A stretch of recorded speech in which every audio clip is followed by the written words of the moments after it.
New tonight, Border Patrol is bringing an immigration crackdown to the streets of Charlotte. The operation is playing out without Immigrations and Customs Enforcement, also known as ICE, and it's sparking some strong reaction in North Carolina's largest city. WCNC's Kirsten Clark is live in Raleigh for us tonight. Kirsten, a local grassroots organization is speaking out against these operations. Eric, we're here at the U.S. Citizenship and Immigration Services office in Raleigh, but all eyes were on Charlotte today. Federal officials say it's a move to ensure Americans are safe, but others say it's doing just the opposite. This was the shattering reality for one man in Charlotte today. Willie Aceituno, a Honduran-born U.S. citizen, says one minute he was being confronted by immigration officers in a shopping center parking lot. He was pulled out of his truck and thrown to the ground the next. What's wrong? He say, open the door. Why I open the door, you know? I broke the window, okay? Broke it.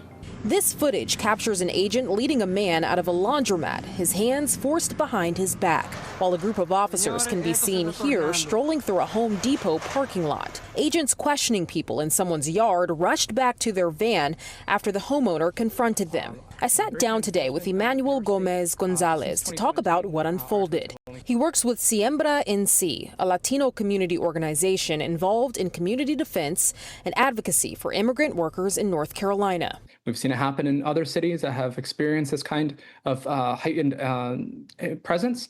And in the first day, we're already seeing reports of this happening again.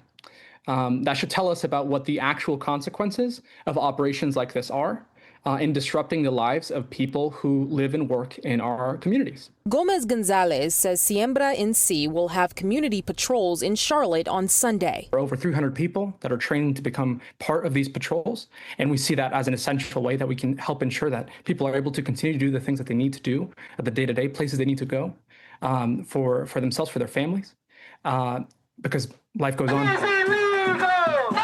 As hundreds seen in this protest today are already standing up and speaking out against what is happening in their neighborhoods.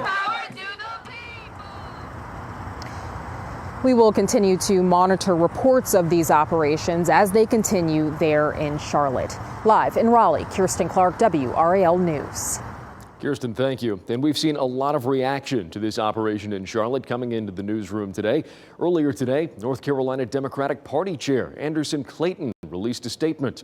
It reads in part, "This has only caused unnecessary chaos and sown fear in our communities and has done nothing to create trust with law enforcement." North Carolina GOP spokesman Matt Mercer provided a statement as well in response. It reads in part, "We're grateful to see these brave men and women in federal law enforcement following through on President Trump's promise to remove violent criminal illegals from our country, and those stoking fear about these targeted operations must stop at once."